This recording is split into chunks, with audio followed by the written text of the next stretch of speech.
All right, everybody, welcome back. We are diving into some really, really helpful stuff today for all of you learning English out there. Yeah. We're going to be looking at how to ask for directions. Ooh, very useful. Very useful. You're in a new place, you're traveling.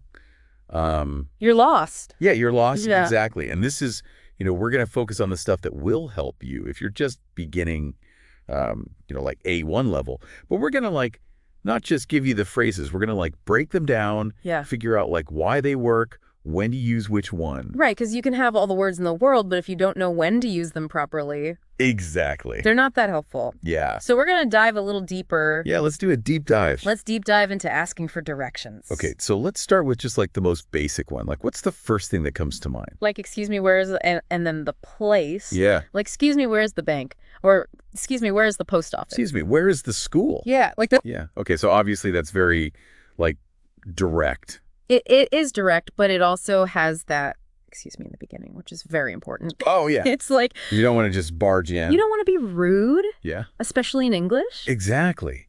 It's important to have those little softeners Okay. to make sure that the person you're talking to knows that you respect them and you're not trying to, Right.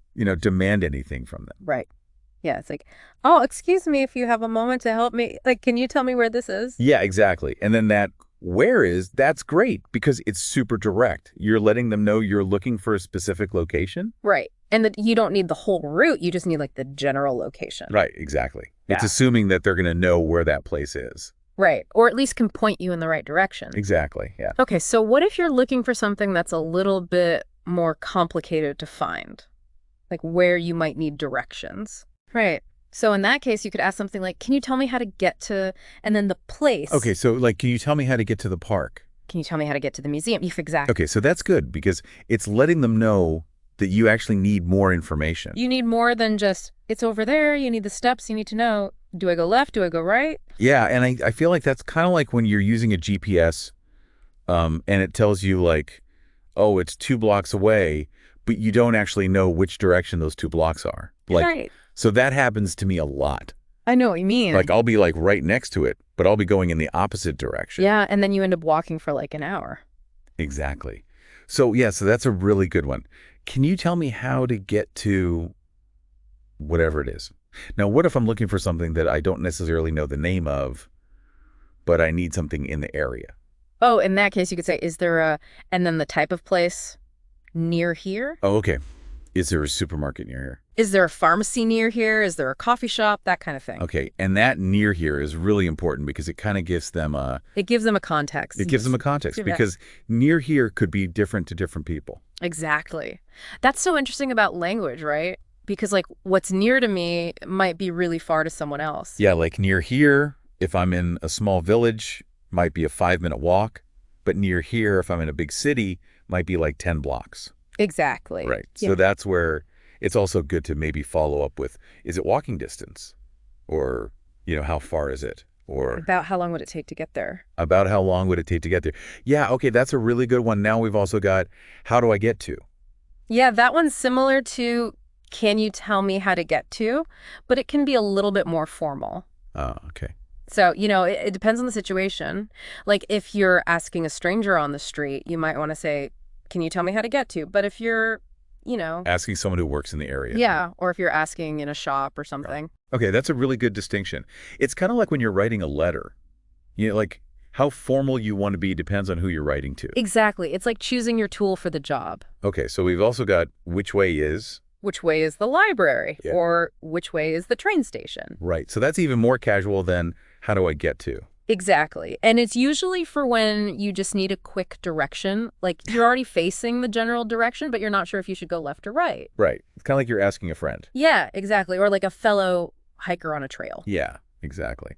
Now, what about when we want to know about how long it's going to take us to get somewhere or how far away it is? Right. So you could say, is it far from here? This is far from here. Okay, and that's really good because you can kind of judge based on their reaction whether you want to walk there or not. Exactly. And you can also ask, how long does it take to walk there? How long does it take to walk there? Yeah. And that's assuming you're going on foot, which is a useful phrase to remember. On foot means walking.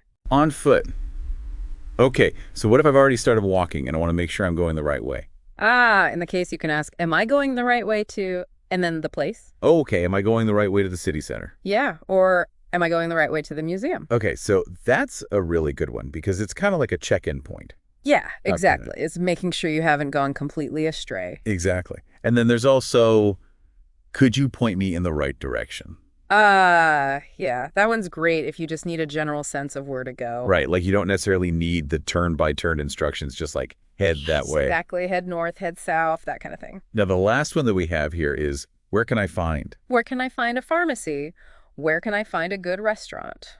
So that one's a little bit more specific. It is a bit more specific. It's assuming that they know the area well enough to recommend a specific place. Right, and I think that's really useful too, because even if you don't know the exact English word for what you're looking for, you can always describe it. Right. You can say, where can I find a place that sells, and then describe what you need. Exactly. It's like playing charades with language. I love that. It's like a linguistic puzzle. So what do we learn today?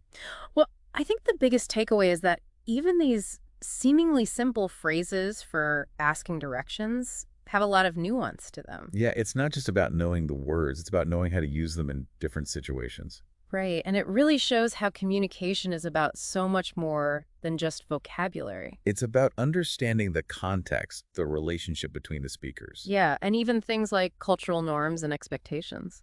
It's fascinating how much information is packed into just a few words. It really is. It Right. makes you wonder how much we can learn about a culture just by looking at how they ask for directions. That's a great point. It's like a little window into how people interact with each other and with the world around them. Exactly. Something to keep thinking about as you continue your language learning journey. And remember, practice makes perfect.